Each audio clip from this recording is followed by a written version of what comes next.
मैं शिव कुमार बॉय स्वागत करता हूं आपका नानक क्लासेस की यूट्यूब चैनल पर। जैसा कि आपको विदित है, अपने मनोविज्ञान विषय स्टार्ट कर रखा है, जिसके अंदर अपना टॉपिक चल रहा था अधिगम। तो अधिगम के अंदर अपने 4 वीडियो कंप्लीट कर चुके हैं। कहने का मतलब 4 क्लास कंप्लीट हो चुकी है। आज अपने क्लास नंबर 5, जिसके अंदर अपने टॉपिक चल रहा था अधिगम के प्रकार। तो मैंने आपको बताया था कि अधिगम मुख्यतः 3 प्रकार के आधार पर, मनोवैज्ञानिकों के आधार पर अधिगम के जो प्रकार बताए थे, मैंने 3 प्रकार से आपको बताए थे।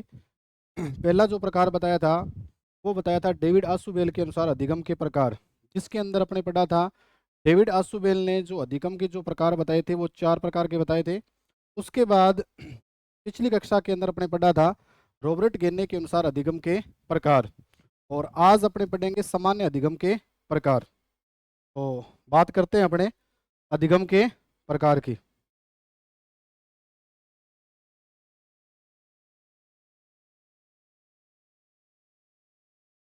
ठीक है, अपना अधिगम के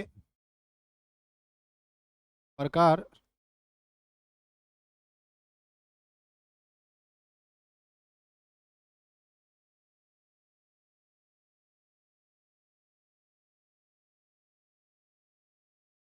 आज अपने पढ़ रहे हैं 3 नंबर टॉपिक अधिगम के प्रकार के अंदर सामान्य प्रकार का अधिगम। सामान्य प्रकार का अधिगम।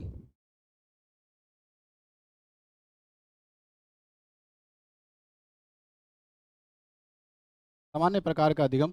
तो सामान्य प्रकार का जो अधिगम है अपने 2 प्रकार से पढ़ेंगे।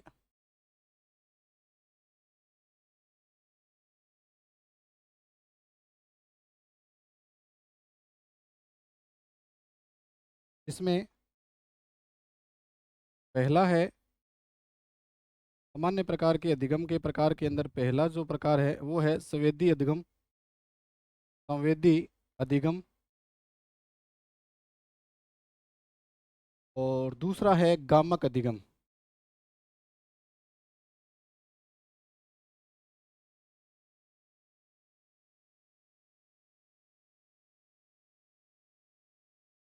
दूसरा है गामक अधिगम। संवेदी अधिगम को इंग्लिश में कहते हैं सेंसरी लर्निंग।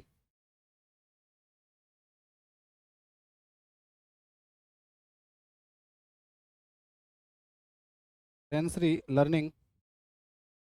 और गामक अधिगम को इंग्लिश में कहते हैं मोटर लर्निंग।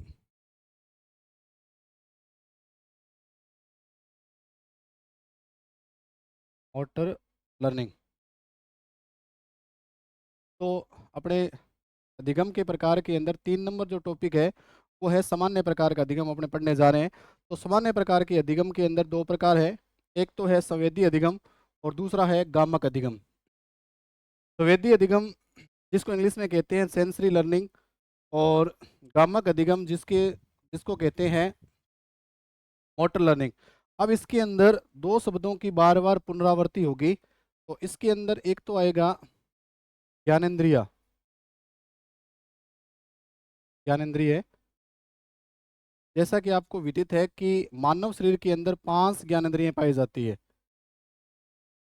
ज्ञानेंद्रियों का मतलब ये होता है कि मानव शरीर में पाए जाने वाले ऐसे अंग जिसके द्वारा हमें किसी ज्ञान की अनुभूति होती है। तो मानव शरीर के अंदर मुख्यतः 5 ज्ञानेंद्रियां पाई जाती है। वो 5 ज्ञानेंद्रिय कौन कौन सी है, तो सबसे पहले अपने जानने का प्रयास करते हैं जिन शब्दों की बार बार इस प्रकार के अंदर बार बार शब्दों का यूज होगा। तो 5 प्रकार की जो ज्ञानेंद्रिय हैं वो कौन कौन सी है। एक तो है आंख। एक है नाक। एक है कान। एक है जीभ। और एक है त्वचा। ये मानव शरीर के अंदर 5 प्रकार की ज्ञानेंद्रियां पाई जाती है। आंख जिसको इंग्लिश में बोलते हैं आई। नाक जिसको इंग्लिश में बोलते हैं नोज। कान जिसको इंग्लिश में बोलते हैं ईयर। जीभ जिसको इंग्लिश में बोलते हैं टंग। और त्वचा जिसको इंग्लिश में बोलते हैं स्किन। तो कहने का मतलब मानव शरीर के अंदर 5 प्रकार की ज्ञानेंद्रियां पाई जाती है, जिसके द्वारा हमें वातावरण के अंदर जो भी उपस्थित जो ज्ञान है का अनुभव होता है। तो 5 प्रकार की ज्ञानेंद्रिय कौन-कौन सी है? तो 1 नंबर है आँख, 2 नंबर है नाक, 3 नंबर है कान, 4 नंबर है जीभ और 5 नंबर है त्वचा। इसी प्रकार से इसके अंदर एक शब्द मिलेगा अपने को, वो आएगा बेटा कर्मेंद्रियाँ।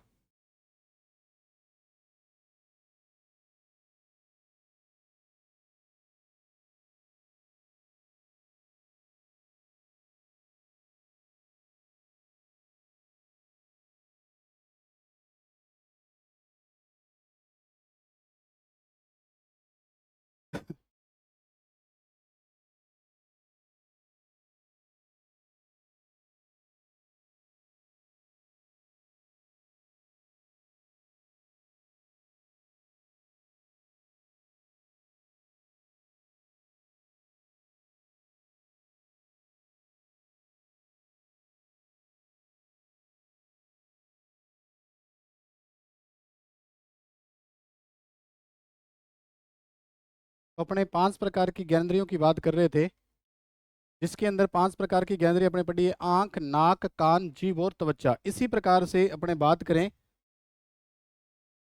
कर्मेंद्रियों की।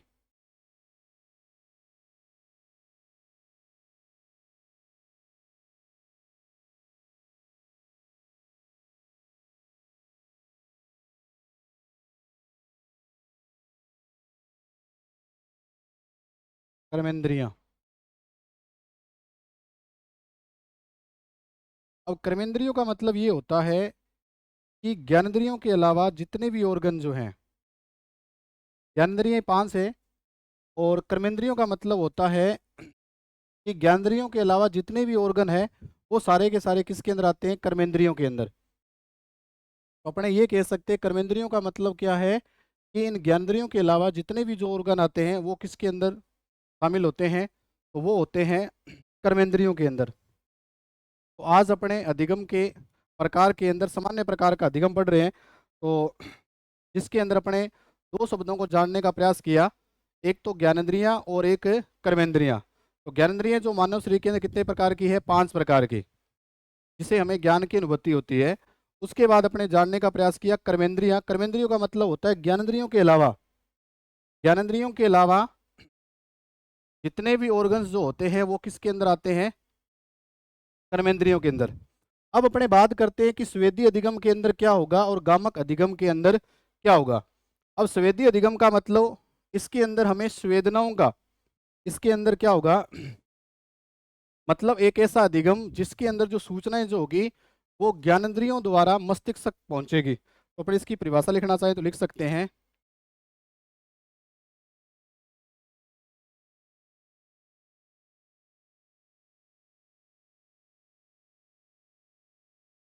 एक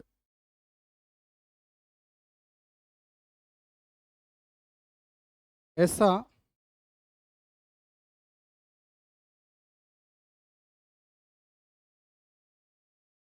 अधिगम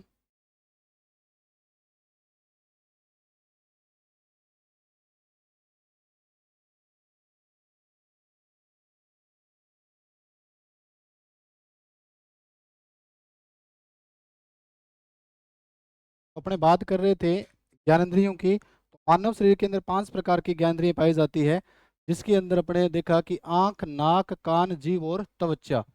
अब ज्ञानेंद्रियों के अलावा जितने भी ऑर्गन जो है वो आते हैं कर्मेंद्रियों के अंदर।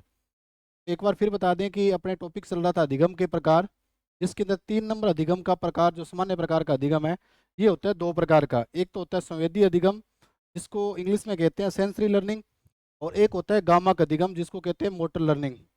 संवेदी अधिगम का मतलब ये होता है कि एक ऐसा अधिगम जिसके अंदर ज्ञानेंद्रियों द्वारा जो ज्ञान है वो मस्तिष्क तक पहुंचता है, और इसके अंदर जो ज्ञान जो होता है वो कर्मेंद्रियों द्वारा मस्तिष्क तक पहुंचता है। अपने बात करते हैं इन दोनों की।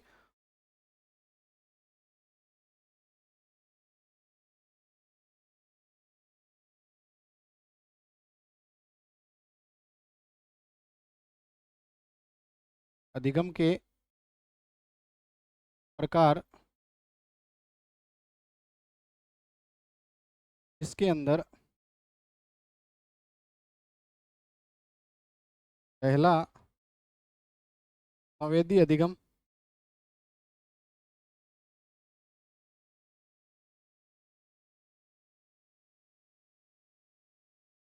दूसरा है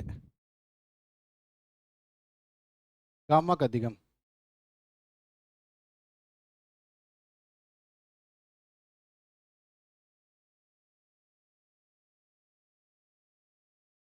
संवेदी अधिगम जिसको इंग्लिश में बोलते हैं सेंसरी लर्निंग।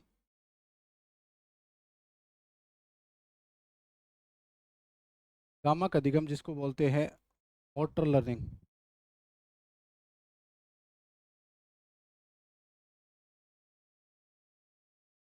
अब स्वेदी अधिगम का मतलब ये होता है एक ऐसा अधिगम, एक ऐसा अधिगम जिसमें सूचना, जिसमें सूचना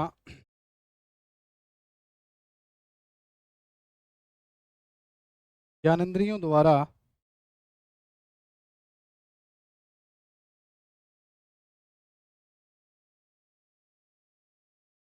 ज्ञानेंद्रियों द्वारा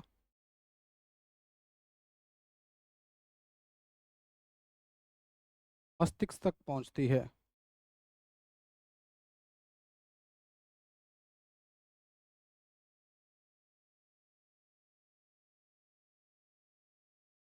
स्वेदी अधिगम का मतलब ये होता है कि एक ऐसा अधिगम जिसमें जो सूचना जो है वो किसके द्वारा, ज्ञानेंद्रियों द्वारा अगर मस्तिष्क तक पहुंचे, वो तो होता है स्वेदी अधिगम। अगर बात करें इसकी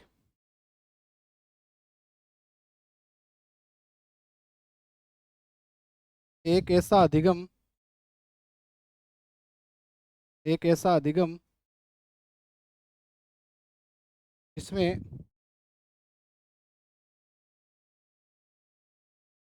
सूचना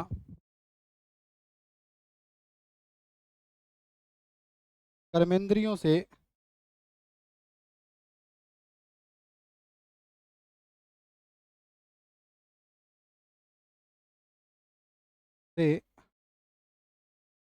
मस्तिष्क तक पहुंचती है,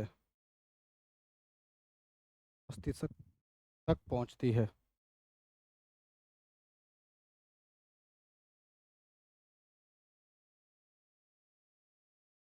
अब कहने का मतलब ये जो सूचनाएं हैं उनका जो स्थानांतरण होता है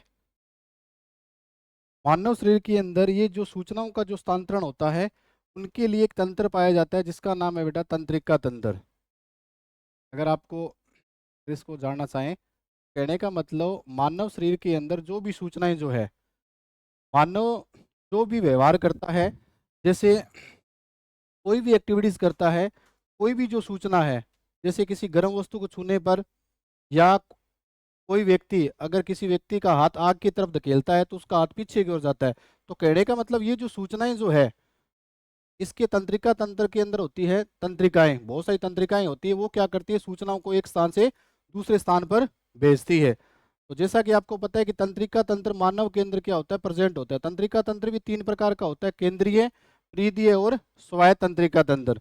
तो अपने ये कह सकते हैं कि जो सूचना जो है मानव के अंदर, जो सूचनाओं का जो स्थानांतरण जो है वो किसके माध्यम से होता है, तंत्रिका तंत्र। क्योंकि तंत्रिका तंत्र के अंदर जो कार्य करने वाली जो इकाई जो होती है वो होती है न्यूरॉन्स। बहुत सारी न्यूरॉन्स होती हैं, वो क्या करती है, सूचनाओं को क्या करती है, स्थानांतरण करती है। तो अपने टॉपिक था अधिगम के प्रकार। तो स्वेदी अधिगम का मतलब ये होता है कि एक ऐसा अधिगम जिसमें सूचना किसके द्वारा, ज्ञानेंद्रियों द्वारा कहाँ पहुंचेगी, मस्तिष्क तक। और एक ऐसा अधिगम जिसमें सूचना कर्मेंद्रियों द्वारा मस्तिष्क तक पहुंचती है, तो वो होता है गामक अधिगम। अब इसके अगर एग्जाम्पल जानने के अगर प्रयास करें कि किस प्रकार से सूचना ज्ञानेंद्रियों द्वारा मस्तिष्क तक पहुंचती है, जैसे जैसे जैसे अपने ये कह सकते हैं कि जैसे कोई डॉक्टर को देखकर, जैसे डॉक्टर जैसे ही इंजेक्शन को भरता है, इंजेक्शन के अंदर सुई को जैसे ही वो इंजेक्शन को भरता है, तो क्या है कि बालक या कोई व्यक्ति के द्वारा जो व्यवहार किया जाता है, जैसे ही उसने सुई को देखा, सुई को देखने के बाद उसका जो मतलब उसका जो व्यवहार जो होता है, कहने का मतलब ये जो सूचनाएं जो है मतलब ज्ञानेंद्रियों के द्वारा जो सूचना है जो उनके मस्तिष्क तक पहुंचाई जा रही है, कहने का मतलब उन्होंने हमारी जो ज्ञानेंद्रिय है उन्होंने पहले ही उसको अवगत करवा दिया कि आगे क्या है, खतरा है, अपने ऑर्गन जितने भी है उनको क्या किया जाए, एक्टिव किया जाए। तो कहने का मतलब जो सूचनाओं का जो स्थानांतरण जो होता है वो होता है तंत्रिका तंत्र के माध्यम से।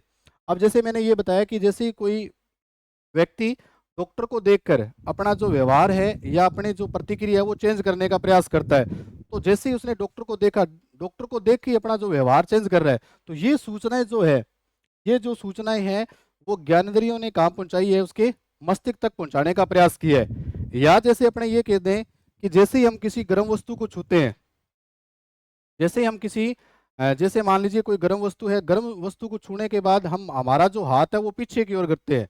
जैसे हम किसी गर्म वस्तु को छूने का प्रयास करते हैं तो गर्म वस्तु को छूने के पश्चात या छूने से पहले या छूने के पश्चात क्या होता है कि हम उस वस्तु मतलब जो अपना जो हाथ होता है वो पीछे की ओर करने का प्रयास करते हैं। तो ऐसी जो सूचना जो दी है वो कौन देती है, ज्ञानेंद्रियों द्वारा हमारे मस्तिष्क तक पहुंचाई जाती है कि आगे खतरा है, अपने को क्या रहना चाहिए, अवेयर रहना चाहिए। तो अपने ये कह सकते हैं स्वेदी अधिगम का, स्वेदी का मतलब होता है संवेदना, संवेदना का मतलब होता है सिंपैथी, सिंपैथी का मतलब होता है महसूस करना, महसूस करना या ठंडे और गर्म का अनुभव करना, वो होती है संवेदना। तो अपने ये कह सकते हैं कि एक ऐसा अधिगम जिसके अंदर जो सूचना है वो ज्ञानेंद्रियों के द्वारा हमारे मस्तिष्क तक पहुंचे, तो उसको अपने क्या कहते हैं बेटा, संवेदी अधिगम कहते हैं। जैसे मैंने 2-3 एग्जांपल बताने का प्रयास किया कि जैसे हम किसी गर्म वस्तु को छूते हैं तो हमारा हाथ पीछे की ओर गति करता है। तो हमारा हाथ पीछे की ओर गति क्यों किया, क्योंकि ऐसी सूचना हमारे ज्ञानेंद्रियों ने, ज्ञानेंद्रिय जो है वो कितने प्रकार के, 5 प्रकार के, उन्होंने उनको क्या किया। अब जैसे ही किसी गर्म वस्तु को छुआ तो उसके अंदर त्वचाग्राही जो है, त्वचाग्राही, त्वचा के अंदर जो सेल्स है वो है त्वचाग्राही कोशिकाएं, वो क्या हुई है, उद्दीपित हुई है। उन्होंने क्या किया, सूचना को आगे हमारे ब्रेन तक पहुंचाया और हमारा हाथ क्या है, पीछे की ओर गति करना स्टार्ट हो गया। तो आशा करता हूँ ये बात आपको समझ में आ गई होगी। उसके बाद अगर बात करें गामक अधिगम की, गामक अधिगम का मतलब होता है एक ऐसा अधिगम जो हमारे कर्मेंद्रियों द्वारा मस्तिष्क तक पहुंचता है। कहने का मतलब कर्मेंद्रियों का मतलब क्या होता है, जिसमें पहले क्रिया होगी, इसमें पहले कार्य किया जाएगा, कार्य करने के बाद इसके अंदर अनुभव की बात करता है कि जैसे यहाँ अपने ये कह सकते हैं कि कार्य करने के बाद, कर्मेंद्रियों का मतलब है कि एक बार अनुभूति होने के बाद, कार्य करने के बाद, एक बार अनुभव प्राप्त करने के बाद अगर जो व्यवहार प्राप्त किया जाए या व्यवहार जो प्राप्त होता है उसको अपने के जो सूचनाएं जो पहुंचेगी कर्मेंद्रियों से मस्तिष्क तक। जैसे अपने ये कह सकते हैं कि जैसे किसी एक व्यक्ति का, जैसे कोई व्यक्ति है उसका एक हाथ जल गया, तो एक हाथ जलने के बाद उसने क्या कर दिया, उसकी कर्मेंद्रियों ने महसूस कर लिया कि आग में हाथ डालने से हाथ जल गया। तो जैसे ही उसका एक हाथ मतलब जल जाता है, जलने के बाद क्या करता है, वो दूसरा हाथ जो है वो बचाने का प्रयास करता है। तो वहां जो कर्मेंद्रियों के द्वारा जो सूचना कहां तक पहुंची है, मस्तिष्क तक। कहने का मतलब ये प्रिय विद्यार्थियों कि इसके अंदर देखो, उसके अंदर अलग चीज थी। यहाँ क्या है कि जैसे किसी व्यक्ति का एक हाथ जलने के बाद, एक हाथ जलने के पश्चात दूसरा हाथ वो बचाने का प्रयास करता है, एक हाथ जलने के बाद दूसरा हाथ वो बचाने का प्रयास करता है। कहने का मतलब पहले जो कर्मेंद्रियां जो है उन्होंने क्या किया, उस संवेदना को क्या किया, महसूस किया, उसके बाद क्या किया, उस सूचना को क्या किया, आगे ट्रांसफर किया। इस प्रकार से जब सूचनाएं कर्मेंद्रियों द्वारा, जब सूचनाएं कर्मेंद्रियों द्वारा मस्तिष्क तक पहुंच रही है तो वहां गामक अधिगम होता है। या जैसे अपने ये भी कह सकते हैं कि जैसे कोई एक बालक है, जैसे कोई एक व्यक्ति है जो छोटे भाई को आग के पास जाने से रोकता है, तो इसका मतलब यही है कि उस व्यक्ति ने क्या किया है, आग के पास जाने से इसलिए रोक रहा है क्योंकि उसको पहले कर्मेंद्रियों द्वारा उस ज्ञान का अनुभव हो चुका है। तो आशा करता हूँ कि ये बात आपको समझ में आ गई होगी। एक बार मैं फिर बता दूं कि अधिगम के प्रकार अपना टॉपिक चल रहा था, जिसके अंदर अधिगम के मैंने 2 प्रकार बताए हैं। एक तो है स्वेदी अधिगम और दूसरा है गामक अधिगम। तो स्वेदी अधिगम का मतलब क्या होता है, एक ऐसा अधिगम, स्वेदी अधिगम का मतलब ये होता है एक ऐसा अधिगम जिसके अंदर जो सूचनाएं जो है वो ज्ञानेंद्रियों द्वारा कहाँ पहुंचती है, मस्तिष्क तक। जब ज्ञानेंद्रियों द्वारा सूचना मस्तिष्क तक पहुंचती है तो वो होता है स्वेदी अधिगम। और जब सूचनाएं कर्मेंद्रियों द्वारा मस्तिष्क तक पहुंचती है तब उसे अपने क्या कहते हैं, गामक अधिगम। तो एक बार फिर अपने रिवाइज कर लेते हैं। तो आज अपने टॉपिक जो स्टार्ट किया था वो किया था अधिगम के प्रकार, और अधिगम के 3 प्रकार मैंने बताए हैं आपको। अधिगम के 3 प्रकार बताए हैं, जिसमें पहला प्रकार डेविड आसुबेल के अनुसार अधिगम के प्रकार, जिसमें मैंने अधिगम के 4 प्रकार बताए हैं। और दूसरा अपने प्रकार पढ़ा था रॉबर्ट गेने के अनुसार अधिगम के प्रकार, जिसके अंदर मैंने अधिगम के 8 प्रकार बताए थे। और तीसरा अपने पढ़ रहे हैं सामान्य प्रकार का अधिगम, जिसमें अधिगम के मैंने 2 प्रकार बताए हैं, स्वेदी और गामक। तो आज अपने सामान्य प्रकार का अधिगम, जिसके अंदर 2 प्रकार बता दिए, स्वेदी अधिगम और गामक अधिगम। उसके अंदर सबसे पहले अपने जानने का प्रयास किया कि ज्ञानेंद्रियां क्या होती है। ज्ञानेंद्रियों का मतलब मानव शरीर में पाए जाने वाले ऐसे अंग जिसके द्वारा वातावरण में जो भी हमें संकेत मिलते हैं, जिसके द्वारा हमें ज्ञान की अनुभूति होती है, जो ज्ञान को महसूस करते हैं, वही होती है ज्ञानेंद्रियां। ज्ञानेंद्रियां कितनी होती है? वो 5 प्रकार की होती है। तो आंख, नाक, कान, जीभ और त्वचा। अब ज्ञानेंद्रियों के अलावा जितने भी ऑर्गन जो होते हैं वो किसके अंदर, वो जो होते हैं वो होते हैं कर्मेंद्रियां। उसके बाद अपने प्रयास किया अधिगम के प्रकार। तो स्वेदी अधिगम का मतलब क्या होता है? एक ऐसा अधिगम जिसमें सूचना ज्ञानेंद्रियों द्वारा मस्तिष्क तक पहुंचती है, वो तो होता है स्वेदी अधिगम। और एक ऐसा अधिगम जिसमें कर्मेंद्रियों द्वारा सूचना मस्तिष्क तक पहुंचती है, वो होता है गामक अधिगम। तो ये जो सूचनाएं जो है वो मानव शरीर के अंदर तंत्रिका तंत्र के द्वारा एक स्थान से दूसरे स्थान पर स्थानांतरित होती है। अब अपने बात करेंगे, नेक्स्ट जो टॉपिक रहेगा वो रहेगा अधिगम को प्रभावित करने वाले कारक।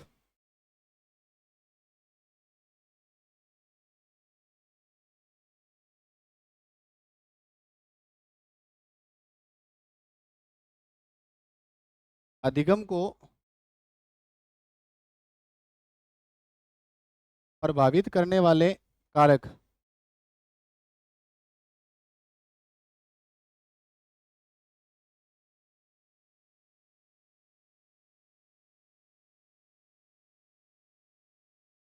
नेक्स्ट टॉपिक अपना है अधिगम को प्रभावित करने वाले कारक।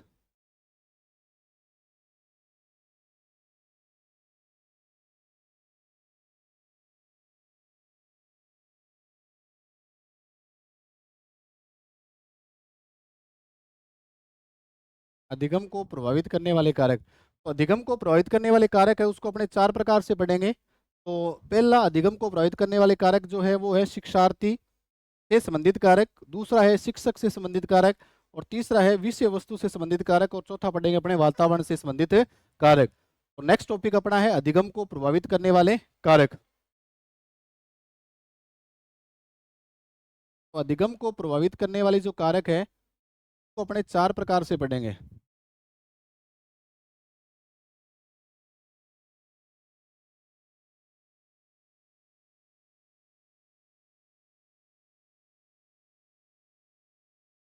तो अधिगम को प्रभावित करने वाले कारक उसको अपने 4 प्रकार से पढ़ेंगे।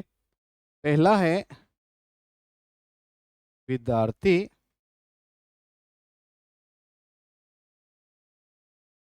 या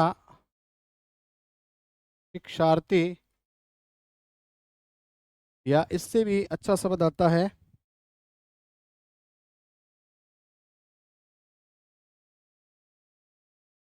अध्येता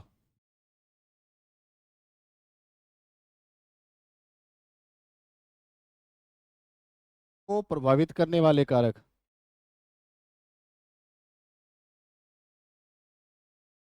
को प्रभावित करने वाले कारक।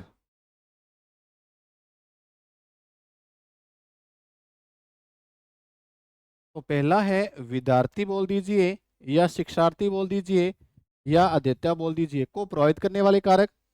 और दूसरा अपना टॉपिक रहेगा बेटा वो रहेगा शिक्षक से संबंधित कारक।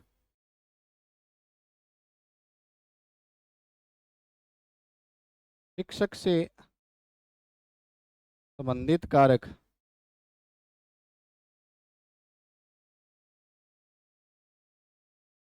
और तीसरा रहेगा विषय वस्तु से संबंधित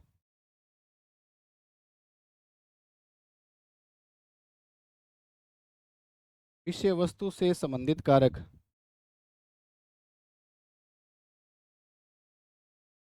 और चौथा रहेगा वातावरण से संबंधित कारक।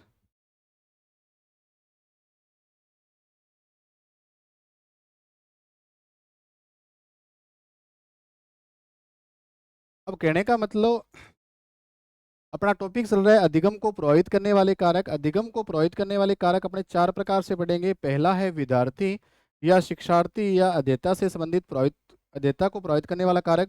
दूसरा है शिक्षक से संबंधित कारक। तीसरा है विषय वस्तु से संबंधित कारक और चौथा है वातावरण से संबंधित कारक।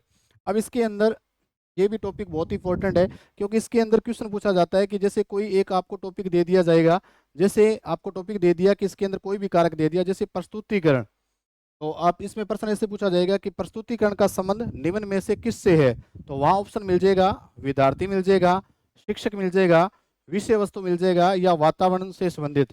तो कहने का मतलब कोई भी जितने भी इसमें प्रभावित करने वाले कारक है वो किस किस से संबंधित है। जैसे अभिप्रेरणा, अभिप्रेरणा का संबंध है तो ऑप्शन मिल जाएगा शिक्षार्थी, शिक्षक, विषय वस्तु या वातावरण। तो इससे भी बहुत ही शानदार प्रश्न बनते हैं। तो पहले अपने बात करेंगे कि विद्यार्थी से संबंधित कौन कौन से कारक है जो विद्यार्थी को सबसे ज्यादा प्रभावित करते हैं। तो पहला अपना टॉपिक अपने पढ़ेंगे विद्यार्थी से संबंधित कारक।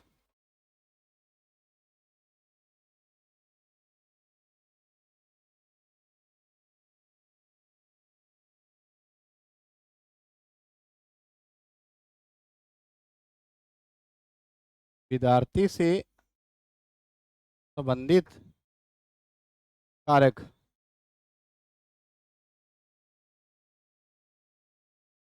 विद्यार्थी से संबंधित कारक। अब विद्यार्थी से संबंधित कारक के अंदर सबसे तो पहला जो कारक है, विद्यार्थी से संबंधित कारक की बात करें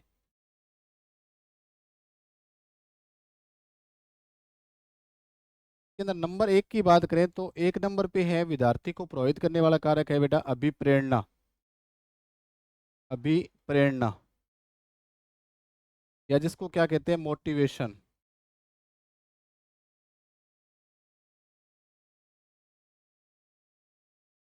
अधिगम को प्रभावित करने वाला सबसे महत्वपूर्ण जो अगर कारक माना जाए तो वो है बेटा अभिप्रेरणा।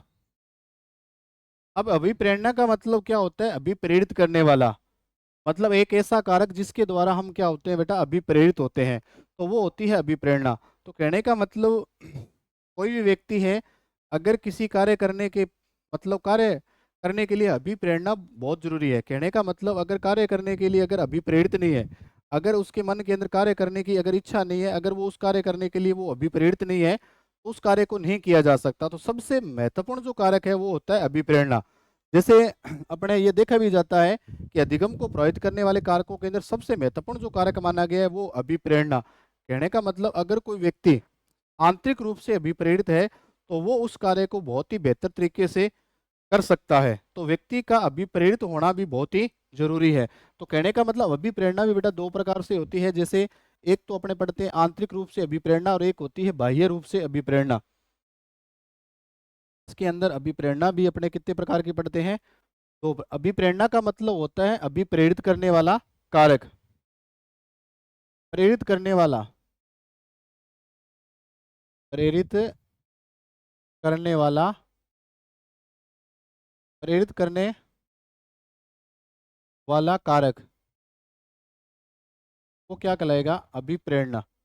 जिसके द्वारा हम अभिप्रेरित होते हैं, कार्य करने के लिए तैयार होते हैं, कार्य करने की हमारी क्षमता बढ़ती है, वो क्या होती है अभिप्रेरणा। तो प्रेरित करने वाला जो कारक है वो क्या है अभिप्रेरणा। फिर अपने बात करेंगे कि अभिप्रेरणा कितने प्रकार की होती है।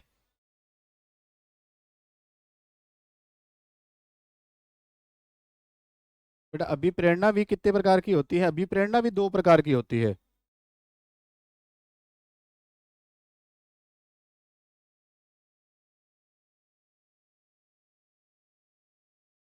अभिप्रेरणा दो प्रकार की होती है, एक तो होती है बाह्य अभिप्रेरणा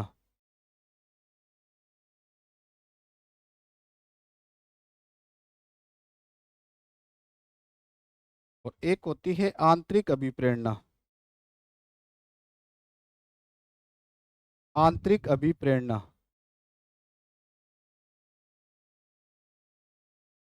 देखो बाह्य अभिप्रेरणा का मतलब ये होता है कि जब हम किसी बाह्य कारक के द्वारा, जब हम किसी बाह्य कारक के द्वारा अगर प्रेरित हो रहे हैं और कुछ समय के लिए कार्य करने के लिए तैयार होते हैं, तो वो होता है बाह्य अभिप्रेरणा।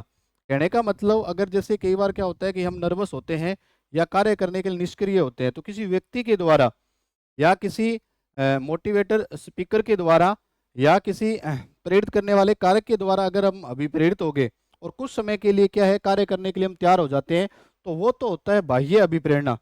बाह्य अभिप्रेरणा जो होती है, एक्सटर्नल जो मोटिवेशन जो होता है, वो अस्थायी होता है। कहने का मतलब ये होता है कि बाह्य अगर कोई व्यक्ति बाह्य रूप से अभिप्रेरित है तो वो कुछ समय के लिए अभिप्रेरित हो सकता है। कहने का मतलब वो किसी व्यक्ति विशेष के द्वारा मतलब प्रेरित होता है। जैसे बाह्य अभिप्रेरित अगर कोई व्यक्ति होता है तो उसको बार बार क्या करना पड़ता है, प्रेरित करना पड़ता है। जैसे कोई व्यक्ति है कि वो क्या है कि नर्वस है, तो कहने का मतलब अगर किसी व्यक्ति के द्वारा उसको बाह्य मतलब अब किसी व्यक्ति के द्वारा उसको प्रेरित करके कार्य करने के लिए क्या कर दिया, तैयार कर दिया, तो उसके बाद 4-5 दिन या 6-7 दिन तक तो वो प्रेरित हुआ, उसके बाद क्या कर दिया, उसने वापस अपने कार्य को उसी प्रकार से निष्क्रिय प्रवृत्ति से करना स्टार्ट कर दिया। तो बाह्य अभिप्रेरणा जो होती है वो अस्थायी रूप तक होती है, मतलब अस्थायी मतलब कुछ समय के लिए चलती है। और अगर कोई व्यक्ति आंतरिक रूप से अभिप्रेरित होगा, आंतरिक रूप का मतलब होता है अपनी अंतरात्मा से, अपने आंतरिक अभिप्रेरणा का मतलब ये होता है कि व्यक्ति का अपनी परिस्थितियों के अनुसार अपने मन मस्तिष्क या अपने घर की स्थिति या अपने घर की जो कंडीशन है या व्यक्ति का आंतरिक रूप से मतलब अंतरात्मा से विप्रेरित होना। और अगर कोई व्यक्ति आंतरिक रूप से अभिप्रेरित हो जाता है तो उसको बार बार अभिप्रेरित करने की आवश्यकता नहीं होती। तो अगर आपसे कोई पूछा जाए कि अगर कोई व्यक्ति आंतरिक रूप से अभिप्रेरित है तो क्या उसको कोई बाह्य पुरस्कार या कोई अन्य कोई कारक की आवश्यकता होती है, तो उसे कोई भी अन्य किसी कारक की आवश्यकता नहीं होती। तो व्यक्ति का आंतरिक रूप से अभिप्रेरित होना बहुत ही जरूरी है। तो अपना टॉपिक चल रहा था अभिप्रेरणा। अभिप्रेरणा बहुत ही अधिगम को सबसे महत्वपूर्ण जो आधार जो टॉपिक है वो है अभिप्रेरणा, क्योंकि जब तक व्यक्ति अभिप्रेरित नहीं होगा तब तक वो अधिगम अच्छे तरीके से नहीं कर सकता। तो कहने का मतलब नवीन व्यवहार सीखने के लिए सबसे महत्वपूर्ण जो है वो है अभिप्रेरणा। अब इतना महत्वपूर्ण आधार होने के कारण इसको कई नामों से पुकारा गया है। तो अभिप्रेरणा जो है उसके कई नाम हैं, तो उसके बारे में अपने देखते हैं कि अभिप्रेरणा को किन किन नामों से पुकारा गया है। अपने ये कह सकते हैं अभिप्रेरणा को किस किस नाम से पुकारा गया है, क्या क्या संज्ञा दी गई है। तो नंबर 1, इसे अधिगम का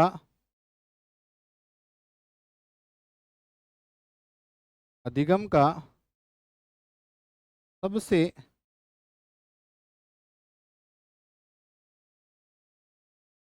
अधिगम का सबसे सर्वोत्कृष्ट राजमार्ग कहा जाता है।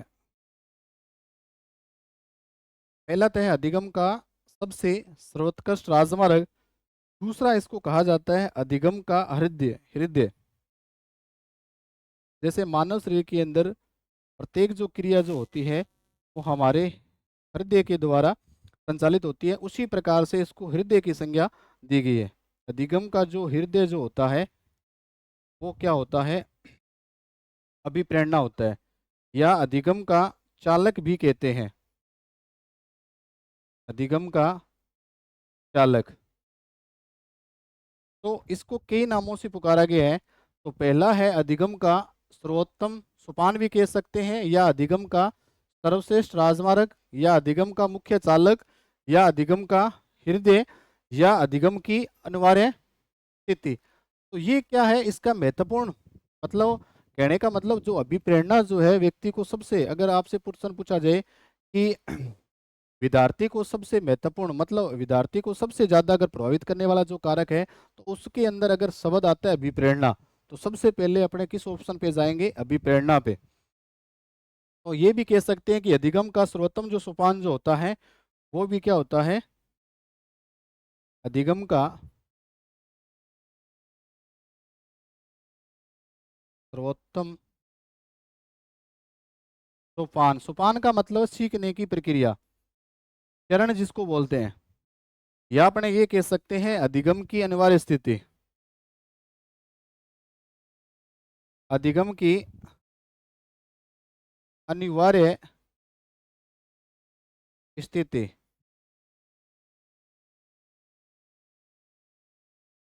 इसी प्रकार से विद्यार्थी या शिक्षार्थी या अध्येता से संबंधित जो कारक है, पहला है अभिप्रेरणा। तो अभिप्रेरणा का मतलब होता है प्रेरित करने वाला। तो अभिप्रेरणा भी कितने प्रकार की होती है? दो प्रकार के, बाह्य अभिप्रेरणा और आंतरिक अभिप्रेरणा। और इसी के आधार पर महत्वपूर्ण कारक होते हुए इसको कई नामों से पुकारा गया है, जैसे अधिगम का स्रोतकष्ट राजमार्ग, अधिगम का हृदय, या अधिगम का चालक, या अधिगम का सर्वोत्तम सोपान, या अधिगम की अनिवार्य स्थिति। तो ये था विद्यार्थी से संबंधित कारक। अब अपने पढ़ने जा रहे हैं अधिगम विद्यार्थी को प्रभावित करने वाला दूसरा जो महत्वपूर्ण जो कारक है, वो है सीखने की इच्छा शक्ति या रुचि या तत्परता।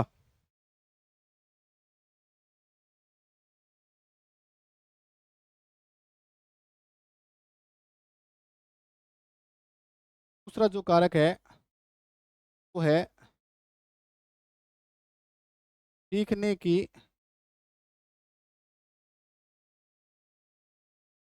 इच्छा शक्ति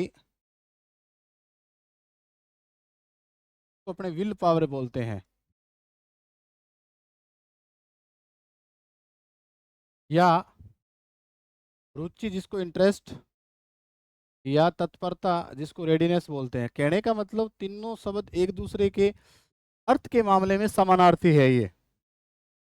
अब कहने का मतलब क्या है कि जैसे शब्दों से ही पता चल रहा है, सीखने की इच्छा शक्ति या रुचि या तत्परता। तो कहने का मतलब जब तक कोई बालक, कहने का मतलब जब तक कोई बालक सीखने के लिए तैयार नहीं है, या सीखने में उसका इंटरेस्ट नहीं है, या रुचि नहीं है, या जिज्ञासु प्रवृत्ति नहीं है, तब तक वो नहीं सीख सकता। तो कहने का मतलब है कि बालक को चाहे कितना ही, मतलब सीखने के लिए सबसे महत्वपूर्ण है उसकी विल पावर, सीखने की इच्छा शक्ति। तो अपने ये कह सकते हैं कि अगर बालक जानने के लिए जिज्ञासु प्रवृत्ति है या उसकी रुचि है, तभी उसको अधिगम करवाया जा सकता है। तो सबसे महत्वपूर्ण है सीखने की इच्छा शक्ति। सबसे महत्वपूर्ण क्या है? सीखने की इच्छा शक्ति, रुचि या तत्परता। तत्परता का मतलब होता है जानने के लिए तैयार होना। जब तक व्यक्ति आंतरिक रूप से या मन मस्तिष्क से या सकारात्मक रूप से तत्पर नहीं होगा जानने के लिए, अधिगम के लिए, तब तक वो अधिगम अच्छी तरीके से नहीं कर सकता। जैसे थोर्नडाइक ने एक बात भी कही है कि तत्परता का नियम दिया, जिसके अंदर वो कहते हैं कि घोड़े को तालाब तक तो ले जाया जा सकता है, लेकिन पानी पीने के लिए बाध्य नहीं किया जा सकता। इसी प्रकार से हम ये कह सकते हैं कि बालक को कक्षा कक्ष तक तो ले जाया जा सकता है, लेकिन पढ़ने के लिए अपने बाध्य नहीं कर सकते। कहने का मतलब जब तक उसके अंदर समय के अंदर विषय वस्तु को पढ़ने की इच्छा नहीं होगी, तब तक वो अध्ययन नहीं कर सकता। तो इसीलिए इसके अंदर सीखने की इच्छा शक्ति या रुचि या तत्परता होना बहुत ही जरूरी है। जब तक बालक के अंदर इच्छा शक्ति, रुचि या तत्परता नहीं होगी, तब तक वो अधिगम नहीं कर सकता। इसके बाद 3 नंबर है बेटा, सीखने वाले की अभिवृत्ति या दृष्टिकोण।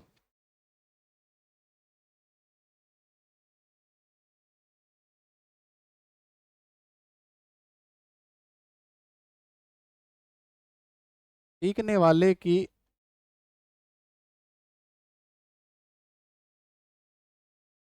अभिवृत्ति या मनोवृत्ति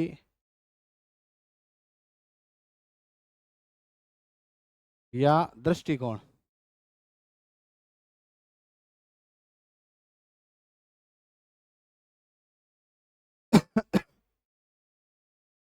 कहने का मतलब ये है कि बालक,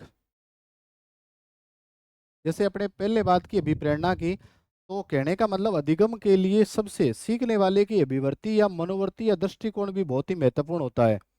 कि अगर कोई बालक सकारात्मक रूप से, मतलब कहने का मतलब अगर उसका जो दृष्टिकोण जो है, कहने का मतलब अगर मन मस्तिष्क से वो पॉजिटिव है या सकारात्मक है, तो उसका जो अधिगम है वो अच्छी तरीके से हो सकता है। कहने का मतलब कई क्या होते हैं, वो मानसिक रूप से क्या होते हैं, घर्षित होते हैं या घिरे होते हैं, या नकारात्मक दृष्टिकोण वाले होते हैं। तो कहने का मतलब उनका जो अधिगम जो होता है वो काफी प्रभावित होता है। तो कहने का मतलब ये है कि सीखने वाले की अभिवृत्ति या दृष्टिकोण पे, कहने का मतलब ये अपने ये कह सकते हैं कि व्यक्ति का दृष्टिकोण जो है, कहने का मतलब व्यक्ति मानसिक रूप से सकारात्मक दृष्टिकोण वाला होना चाहिए, मतलब पॉजिटिव एटीट्यूड वाला होना चाहिए।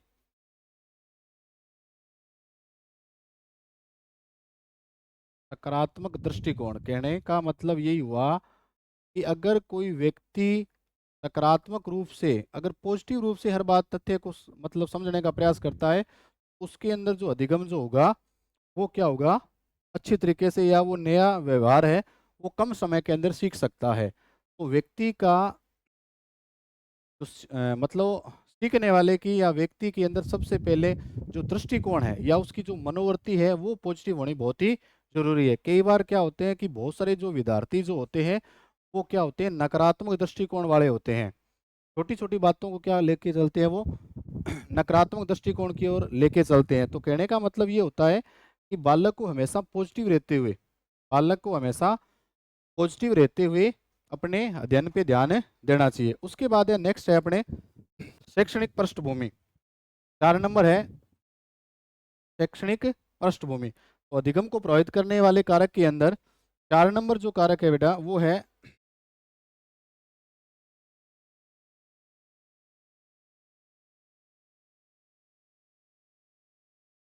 शैक्षणिक पृष्ठभूमि,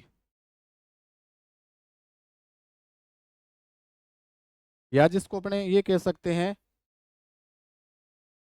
एजुकेशनल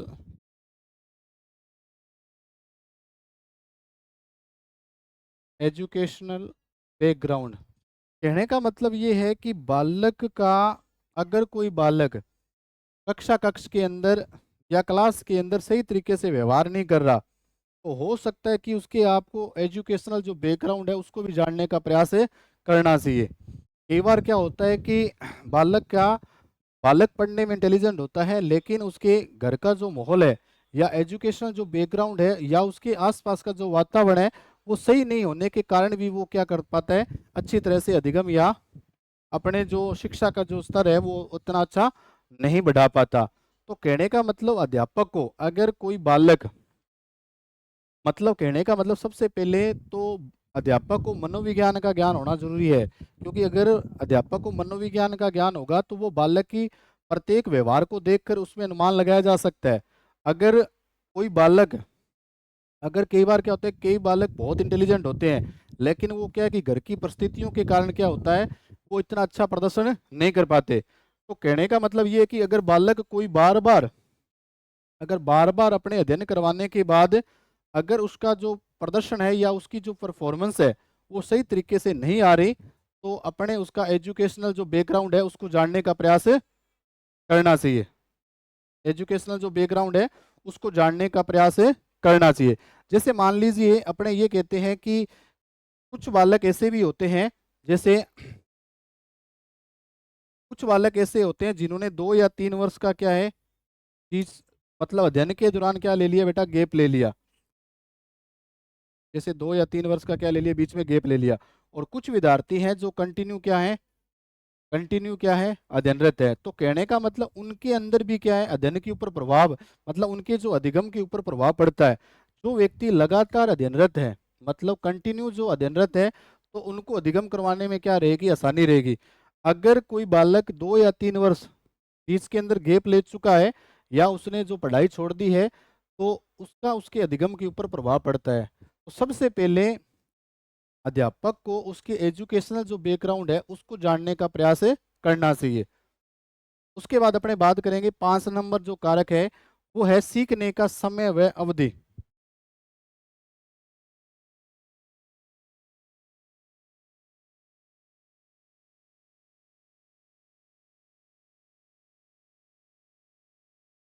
सीखने का समय व अवधि।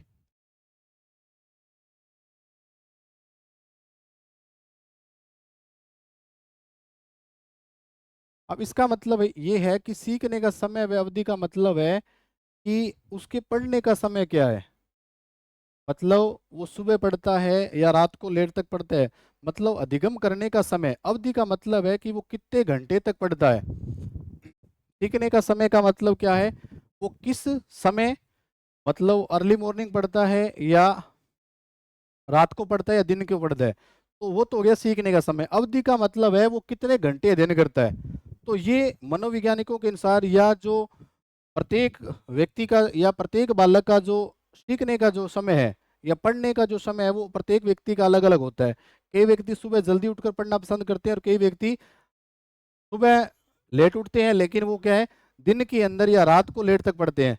तो क्या सबका क्या है कि पढ़ने का जो समय समय जो है वो अलग अलग होता है। तो अपने ये कह सकते हैं जो मनोवैज्ञानिक के अनुसार या मनोविज्ञान के अनुसार अगर बात करें तो पढ़ने का जो सबसे उत्तम जो समय जो होता है वो सुबह का माना गया है। व्यक्ति को क्या है, पढ़ने का जो सही समय जो माना गया है वो सुबह का माना गया है। व्यक्ति को अर्ली मॉर्निंग उठकर पढ़ना चाहिए। और अवधि का मतलब है कि वो लगातार अध्ययन न करे। कहने का मतलब है कि व्यक्ति को क्या है कि जैसे लगातार 1 या 2 घंटे अध्ययन करने के बाद उसको बीच में क्या लेना चाहिए, उसको गैप लेना चाहिए। तो आशा करता हूँ कि ये बात आपको समझ में आई होगी, सीखने का समय व अवधि। उसके बाद अपने बात करते हैं सीखने की विधि। क्या नंबर जो पॉइंट अपना है वो है सीखने की विधि। सीखने की विधि कहने का मतलब ये है कि जो भी विषय वस्तु मतलब अधिगम करने का सबसे बेस्ट तरीका क्या है, किस प्रकार से वो अपने ज्ञान को स्थायी कर सकता है कि जो भी पढ़ा है वो सारी की सारी चीजें क्या है उसको याद रहे। उसके लिए उसको क्या करना पड़ेगा। तो सीखने की जो विधि है, कहने का मतलब अगर कोई मतलब कोई भी बालक है उसको पहली बात तो लगातार अध्ययन नहीं करना चाहिए। अगर वो कई ऐसे होते हैं, कई बालक बालिकाएं ऐसे होते हैं जो लगातार 7 या 8 घंटे लगातार कंटिन्यू पढ़ते हैं। तो मनोवैज्ञानिक या मनोविज्ञान के अनुसार ये मानना है कि अगर अपने ज्ञान को स्थायी करना है कि जो भी विषय वस्तु या जो भी आपने विषय वस्तु से संबंधित जो भी आपने अध्ययन किया है, अगर उस ज्ञान को अगर आप स्थायी करना चाहते हो तो बीच में क्या समय अंतराल रखें। कहने का मतलब अगर आपने 2 घंटे पढ़ लिए तो 2 घंटे पढ़ने के बाद क्या करें, आप बीच में 5 या 10 मिनट का क्या करें, गैप रखें। जिसके अंदर आप इतना करें कि 5 या 10 मिनट के गैप के अंदर आप क्या करेंगे, केवल जो भी आपने विषय वस्तु पढ़ी है उसका क्या करें, दोहरान करने का प्रयास करें। तो इसके अंदर बहुत ही शानदार प्रश्न पूछा जाता है कि अगर आप अपने जो भी आपने अध्ययन किया है उस ज्ञान को अगर स्थायी करना चाहते हैं तो उसकी सबसे सर्वश्रेष्ठ विधि कौन सी है। तो वो होती है बेटा सयंतर विधि। कौन सी विधि होती है, सयंतर विधि। कहने का मतलब है कि लगातार अगर आप 1 या 2 घंटे लगातार अध्ययन करते हो तो लगातार अध्ययन करने के बाद क्या है आपको बीच में क्या लेना चाहिए, गैप लेना चाहिए। और उस गैप के दौरान ये जजमेंट करना चाहिए और ये जानने का प्रयास करना चाहिए कि मैंने जो अध्ययन या जो भी मैंने पढ़ा है वो कितनी बातें मेरे को समझ में आई है या नहीं आई है। तो इसके अंदर एक बहुत ही शानदार प्रश्न बनता है कि सीखने की सबसे सर्वश्रेष्ठ विधि क्या कौन सी है, या अपने ये कह सकते हैं स्थायी स्मृति की। स्थायी स्मृति, स्मृति का मतलब होता है याददाश्त, जिसको मेमोरी कहते हैं। स्थायी स्मृति की सबसे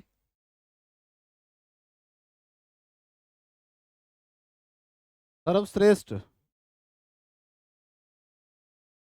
विधि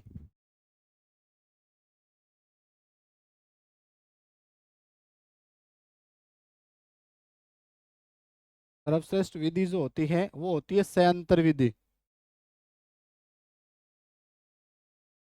सयंतर विधि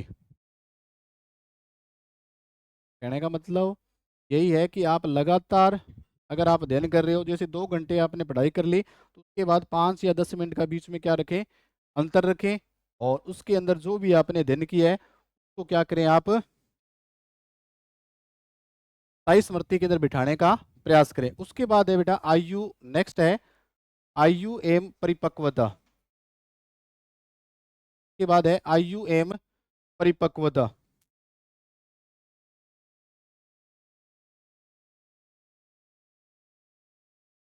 आयु एवं परिपक्वता। आयु एवं परिपक्वता। आयु एवं परिपक्वता कहने का मतलब अधिगम के अंदर आयु एवं परिपक्वता का भी बहुत ज्यादा प्रभाव पड़ता है। कहने का मतलब आयु का भी प्रभाव पड़ता है। अब कहने का मतलब कोई अगर कोई बालक, आयु का मतलब ये है कि अगर कोई आयु एवं परिपक्वता का भी बहुत, अपने बात कर रहे थे आयु एवं परिपक्वता, आयु एवं परिपक्वता है वो भी अधिगम को प्रभावित करती है।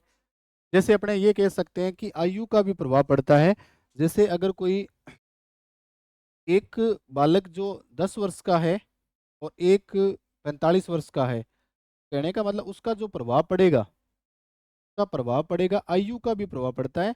वैसे तो क्या है, तो अधिगम की जो प्रक्रिया है, अधिगम एक अर्जित प्रक्रिया है और अधिगम जो प्रक्रिया है वो क्या है, सतत चलने वाली प्रक्रिया है, लेकिन आयु का भी प्रभाव पड़ता है, आयु का भी प्रभाव पड़ता है। कहने का मतलब जो बालक है या कम आयु के जो बालक हैं वो अधिक सीख सकते हैं। इसी प्रकार से परिपक्वता, जैसे आपको मैंने बताया था फर्स्ट वीडियो के अंदर, फर्स्ट क्लास के अंदर मैंने बताया था कि परिपक्वता के द्वारा होने वाले जो परिवर्तन होते हैं उसको अपने अधिगम नहीं कहते, लेकिन परिपक्वता अधिगम में सहायक है। परिपक्वता का मतलब है कि अगर कोई 2 वर्ष का बालक है और एक क्या है, परिपक्व है, मैच्योर है, तो दोनों के अंदर, अधिगम के अंदर सरलता किस में रहेगी, सीखने में सबसे ज्यादा महत्वपूर्ण जो रहेगा, जिसको अपने आसानी से सिखा सकते हैं, तो उनके अंदर जो परिपक्व होगा उसको सिखाने के अंदर सबसे अच्छी तरीके से अपने सिखाया जा सकता है। तो परिपक्वता भी बहुत जरूरी है। तो परिपक्वता का मतलब क्या होता है कि मानव शरीर में कुछ प्रक्रियाएं, कुछ गुणधर्म ऐसे आते हैं जो क्या है कि निश्चित आयु के बाद ऑटोमेटिक ही क्या होते हैं, परिलक्षित होते हैं। उसको क्या कहते हैं, परिपक्वता। अधिगम के अंदर परिपक्वता सहायक है। देखो, परिपक्वता से होने वाले परिवर्तन को अधिगम नहीं कहते, लेकिन अधिगम के लिए, अधिगम के अंदर परिपक्वता सहायक है। अगर कोई व्यक्ति परिपक्व होगा तो उसको अधिगम करवाना आसान होगा। इसके बाद अपने बात करें बुद्धि। नेक्स्ट जो टॉपिक अपना है वो है बुद्धि। 8 नंबर जो टॉपिक है अपना वो है बुद्धि। बुद्धि का मतलब होता है इंटेलिजेंसी। अब कहने का मतलब अध्यापक को प्रत्येक व्यक्ति की बुद्धि जो है एक वो जन्मजात गुण है, और प्रत्येक बालक की जो बुद्धि लब्धि जो होती है, उसका जो आईक्यू जो लेवल जो होता है, बुद्धि एक जन्मजात गुण है, और प्रत्येक व्यक्ति का जो प्रत्येक बालक का जो बुद्धि लब्धि या आईक्यू जो स्तर जो होता है वो अलग अलग होता है।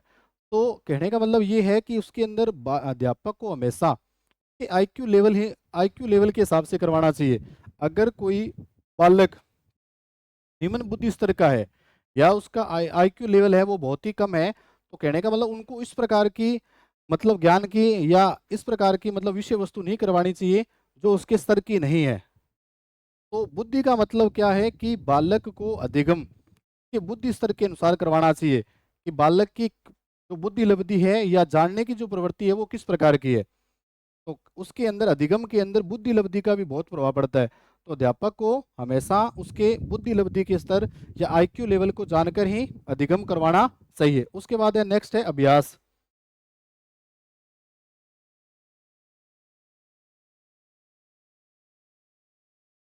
नेक्स्ट है अभ्यास। तो अपने एक्सरसाइज करते हैं अभ्यास का भी, क्योंकि सबसे पहले अधिगम के अंदर अभ्यास बहुत जरूरी है।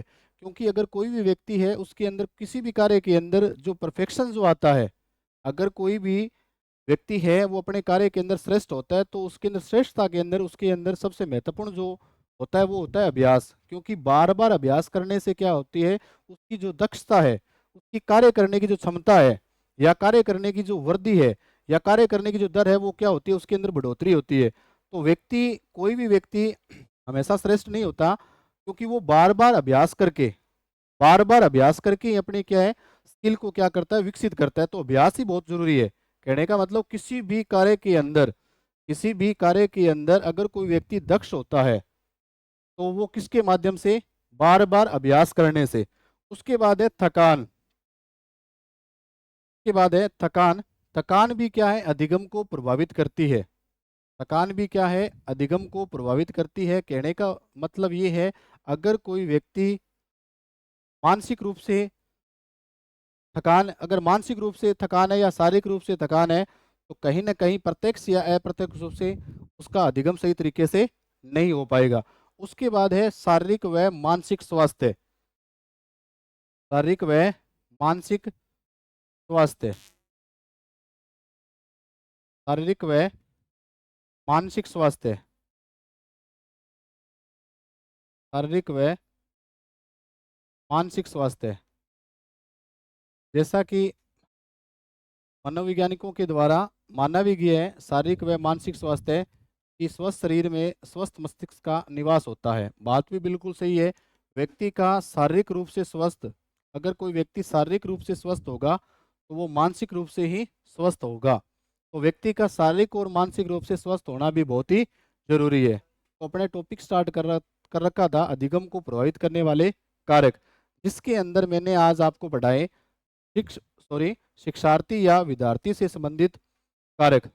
एक बार मैं जल्दी जल्दी करवाता हूँ आपको रिवाइज कि आज अपने क्या कुछ पढ़ा है।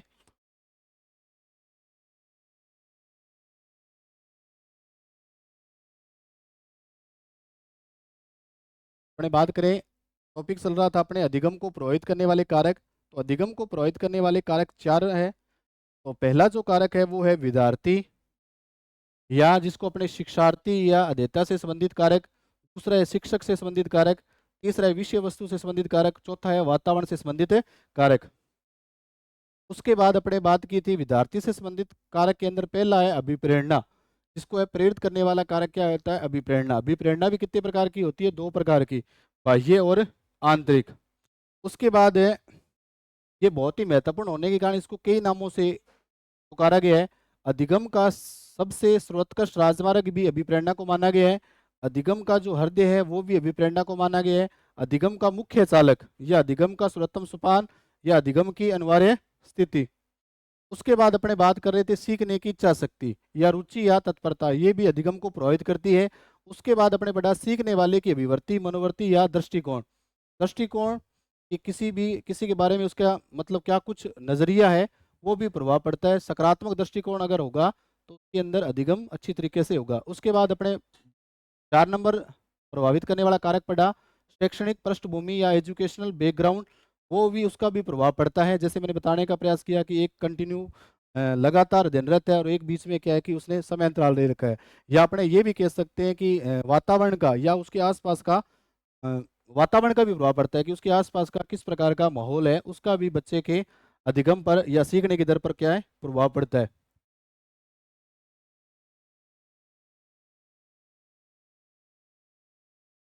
के बाद अपने बात कर रहे थे सीखने का समय व अवधि। सीखने का समय कहने का मतलब है वो अध्ययन किस समय कर रहा है, और अवधि का मतलब कितने समय तक वो अध्ययन करता है, तो ये भी उसको प्रभावित करता है। सीखने की विधि कहने का मतलब जो भी विषय वस्तु को पढ़ा है उसको, कहने का मतलब वो जितनी भी विषय वस्तु पढ़ी है क्या पूर्णतः उसको याद है। स्थायी स्मृति की सबसे बेस्ट जो विधि होती है वो होती है सयांतर विधि। उसके बाद मैंने बताया आयु एवं परिपक्वता, ये भी अधिगम को प्रभावित करती है। उसके बाद अपने पढ़ा बुद्धि, ये भी अधिगम को प्रभावित करती है। उसके बाद था टॉपिक अभ्यास, तो अभ्यास का भी अधिगम पे प्रभाव पड़ता है। और उसके बाद अपने थकान, ये भी अधिगम को प्रभावित करता है। उसके बाद अपने बड़ा शारीरिक और मानसिक स्वास्थ्य है वो भी अधिगम को प्रभावित करता है। तो ये था अपना अधिगम को प्रभावित करने वाले कारक टॉपिक, जिसके अंदर अपने पहला शिक्षार्थी या विद्यार्थी से संबंधित जो कारक थे उनको अपने पढ़ने का प्रयास किया। आशा करता हूँ कि आपको ये टॉपिक समझ में आया होगा। तो आज के लिए बस इतना ही। जय हिंद, जय भारत। पढ़ रहे थे उसके अंदर एक आवश्यक सूचना जो अपने रह गई थी उसके बारे में अपने बताता हूँ कि नानक क्लासेस जो ऐप है उसके अंदर सेकंड ग्रेड की प्रथम प्रश्न पत्र प्रथम जो प्रश्न पत्र है उसकी टेस्ट सीरीज अपने उपलब्ध है। तो अगर आप अपनी तैयारी को बेहतर करना चाह रहे हैं तो आप नानक क्लासेस ऐप को डाउनलोड करें और इस टेस्ट सीरीज को क्या करें, ज्वाइन करें। और दूसरी बात महत्वपूर्ण प्रिय विद्यार्थियों, अगर आप अपनी तैयारी को और भी सुंदर तरीके से या बेहतरीन करना चाह रहे हो और चाह रहे हो कि हमारा हर हाल में सिलेक्शन हो, तो अपने सेकंड ग्रेड का प्रथम जो प्रश्न पत्र है उसका वीडियो कोर्स लॉन्च कर रखा है, जिसके बारे में भी हमारे साथ आप नानक क्लासेस का ऐप डाउनलोड करके आप जुड़ सकते हैं। और अधिक जानकारी के लिए नंबर दे रखे हैं जिसके आप कॉल करके इसके बारे में जानकारी ले सकते हैं। तो आज